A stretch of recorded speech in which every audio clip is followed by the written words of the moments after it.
Hello everyone, आप सभी का हमारे चैनल पे स्वागत है बच्चों। मुझे पता है आप इस साल बोर्ड एग्ज़ाम देने वाले हो और बोर्ड एग्ज़ाम को लेके आप काफ़ी नर्वस होंगे कि भाई कैसे क्या करना है, क्या करें क्या ना करें। सबसे पहली चीज़ मैं आपको बताऊं, बोर्ड एग्ज़ाम कोई बड़ा इतना हवा नहीं है। ठीक है, अगर आप मन में बनाओगे तो वो बन जाएगी, लेकिन कुछ नहीं है। अगर आपकी तैयारी अच्छी है, आपने साल भर मेहनत की है और अभी मेहनत कर रहे हो दिल से, तो आपके बोर्ड एग्जाम में अच्छे नंबर ही आएंगे। और ये इसके लिए मैं भी दिल से प्रे कर रहा हूँ कि आपके नंबर अच्छे ही आए। अब बोर्ड एग्जाम में जब जाओगे, हमें कौन सी बातों का ध्यान रखना है, कॉपी में किस तरीके से लिखना है, क्योंकि हमें पूरा आता है और अपने नॉलेज को कॉपी के जब उत्तर पुस्तिका में जब रखोगे तभी हमें पूरे नंबर मिलते हैं। वो कौन सी चीज़ें हैं जिनको हमें करना है और वो कौन से तरीके जिनको करने से कुछ अगर हमें गलती भी हो रही है तो उसके नंबर भी मिल जाते हैं और कुछ बोनस नंबर भी हमें देता है टीचर। क्योंकि मैं खुद टीचर हूँ, एक कॉपी वगैरह चेक करता हूँ, तो मैं आपको ये बता सकता हूँ। तो वीडियो बहुत इंपॉर्टेंट है, पूरा देखिएगा तभी आपको समझ में आएगा। बाकी सब कुछ पढ़ा रखा है मैंने, डिस्क्रिप्शन में ज़रूर एक बार चेक कर लेना। चलिए वीडियो को स्टार्ट करते हैं। सबसे पहली चीज़ जो आपको ध्यान रखनी है, ठीक है, जो सबसे पहली चीज़ है, जो आपका कॉपी आपको जो मिलेगा 15 मिनट पहले, वहाँ से हम बात स्टार्ट करेंगे। सबसे पहले कॉपी, जो आपको कॉपी मिलेगी उसको अच्छे से भरो। सबसे पहला काम तो यहीं से स्टार्ट होता है, सही से एंट्री आपको फिल करनी है। ठीक है, जो भी एंट्री है ना, सही से एंट्री भरो। अब इसमें दो चीज़ें आती हैं आपको।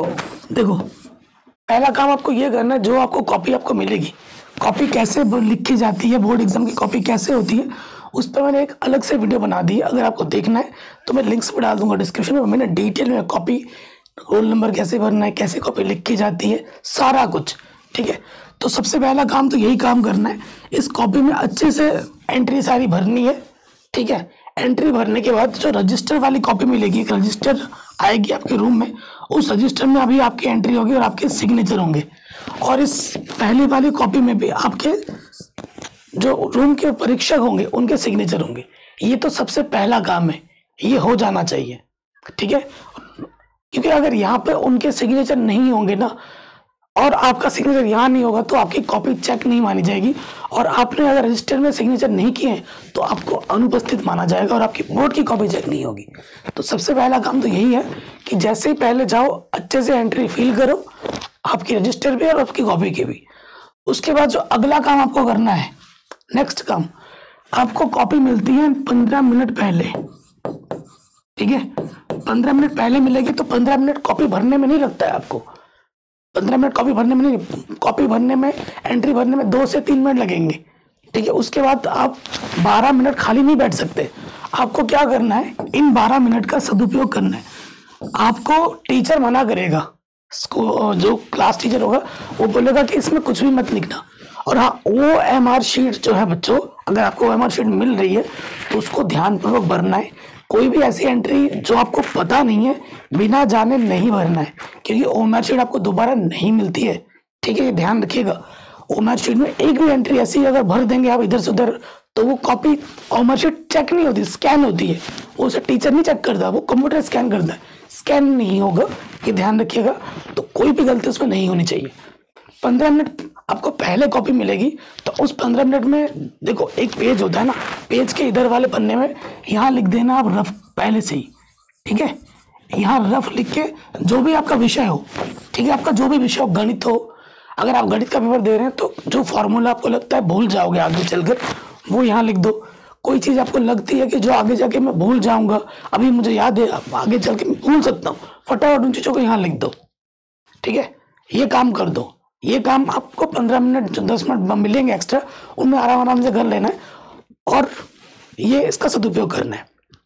नंबर 2 हो गया। नंबर 3 पे आ जाओ। नंबर 3 पे क्या है, क्वेश्चन पेपर आपको दे दिया जाएगा। ठीक है, हो सकता है पहले दे दिया जाए, 15 मिनट पहले पढ़ने के लिए जाता है। तो कई बच्चे क्या होते हैं, हड़बड़ाहट में फटाफट शुरू करना देते हैं। क्वेश्चन पेपर मिला, क्वेश्चन को रीड नहीं करते। हम देखो, हम इंसान हैं, हम कंप्यूटर नहीं है।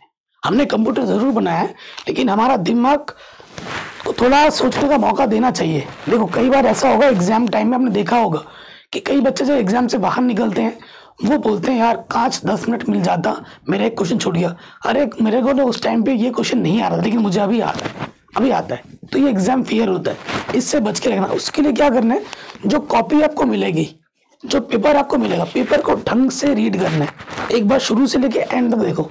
जब शुरू से लेके एक बार एंड तक पेपर देख लोगे तो आपको लग जाएगा कि मुझे कौन सा आता है, कौन सा नहीं आता है, मुझे किन प्रश्नों को पहले करना चाहिए। तो देखो एक चीज क्या होती है, first impression is the last impression, कहते हैं ना।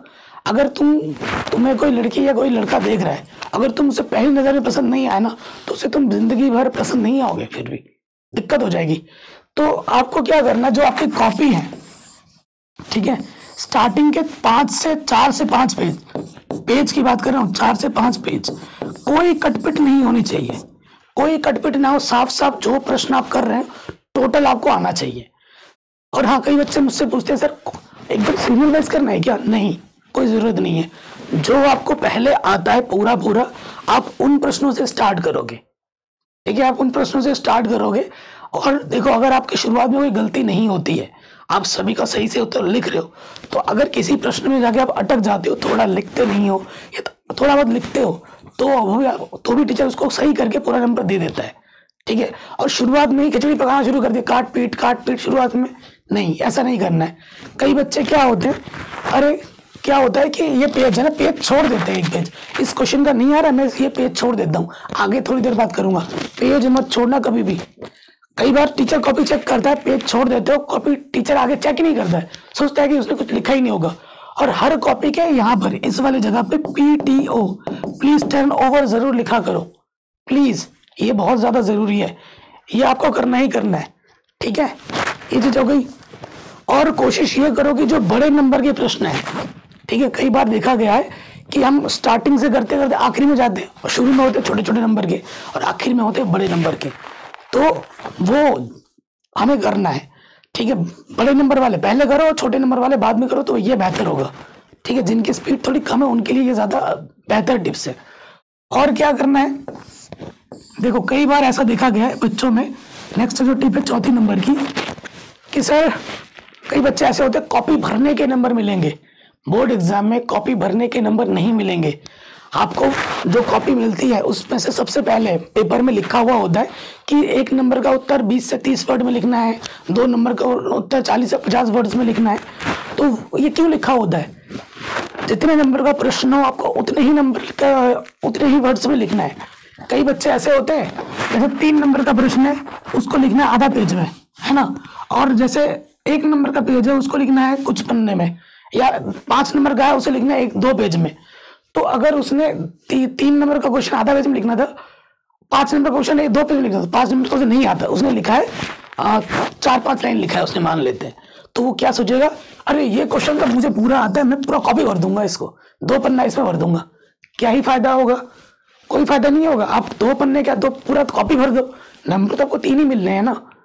तो ये गलती मत करना, जितने नंबर का हो उतना ही लिखो, उसमें ज्यादा बड़ा चढ़ा के लिखने की जरूरत नहीं है, नंबर तो उतने ही मिलेंगे, ठीक है।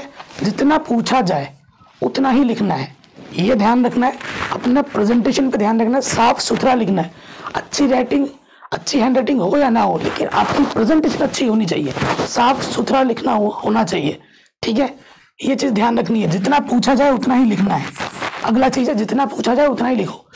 कई बच्चे क्या करते हैं, अगर कुछ नहीं आ रहा है अपने राम कहानी लिखना शुरू कर देते हैं, मतलब लव स्टोरी लिख देते हैं, यहाँ लिख देते हैं, मैं गरीब हूँ, मैं फांसी लगा लूंगा, मैं मर जाऊंगा, मैंने मेरे मम्मी पापा बहुत गरीब है। कोई बच्चा यहाँ पैसे भी छोड़ देता है, 500 रुपये, 1000 रुपये, है ना, छोड़ देता है कि टीचर को मिलेगा, टीचर अपने जेब में रखेगा, खुश होकर मुझे नंबर दे देगा।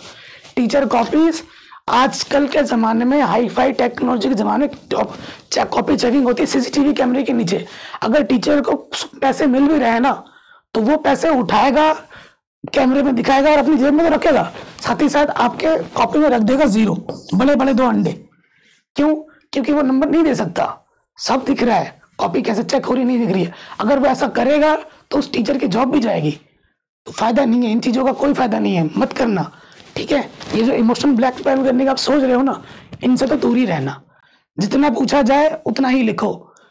उसके बाद क्या करते हैं बच्चे, pen, selection of pen is very important, ठीक है।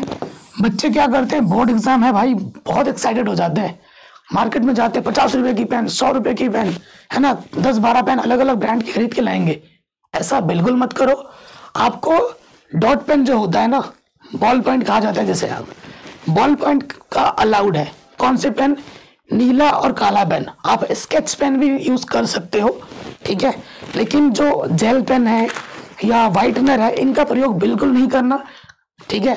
हरा, नीला, ये सब जो कलर है, पीला, नीला, ये सब लेके मत जाना। 2 ही पेन अलाउड है, 2 कलर अलाउड है, एक काला एक नीला। इसके अलावा कोई दूसरा कलर नहीं ले जाओगे, सारा बर्बाद हो जाएगा, ठीक है। ये ध्यान रखना है। पेन का यूज कैसे करना है, वो एक ही ब्रांड का पेन खरीदो और जितने भी पेन खरीद रहे हो ना, उनको थोड़ा थोड़ा लिखना है, सबको चलाते हुए रखना है, ताकि जब एग्जाम लिखे एकदम नया पेन लेके जाके लिखोगे, आपका फ्लो खराब हो जाएगा, आपकी राइटिंग अच्छी नहीं बनेगी, आपको क्वेश्चन में अटक महसूस होगी, ठीक है, अटकन सी महसूस होगी लिखते वक्त। तो ये नहीं होना चाहिए। एकदम नया पेन लेके नहीं जाना। जितने भी पेन लेके आ रहे हो थोड़ा थोड़ा लिखो, ताकि उसकी निप हिले और उसका फ्लो अच्छा बने। जब फ्लो अच्छा होता है ना, तो लिखने में भी आप ऐसे हाथ नहीं करोगे। और हाँ, बोर्ड एग्जाम में जब जाते हैं बच्चे, उनको आता है और हाथ लिखते टाइम लगातार लिखना होता है, दर्द होता है हाथों में। उसके लिए मैं क्या करता था, पर्सनल बता दूं, जब मैं एग्जाम टाइम होता था ना, मैं अपने हाथों की एक्सरसाइज करता था, ऐसे ऐसे, ये देखो, ऐसे ऐसे करता था। और ये आपको ऐसे ऐसे एक्सरसाइज कम से कम डेली, जब भी चल रहे हो फिर रहे हो, तो 5 मिनट 10 मिनट डेली करो। अभी से करना शुरू कर दो। ऐसा करने से क्या होगा, ये हाथ की जो मसल्स है ना, ये स्ट्रांग हो जाएगी। और जब आप लिखोगे, कई बच्चे 2 लाइन लिखते हैं ऐसे करते हैं, 2 लाइन लिखते हैं ऐसे ऐसे करते हैं, फिर ऐसा नहीं करोगे, ठीक है। ये चीज अपने हैबिट में ला दो।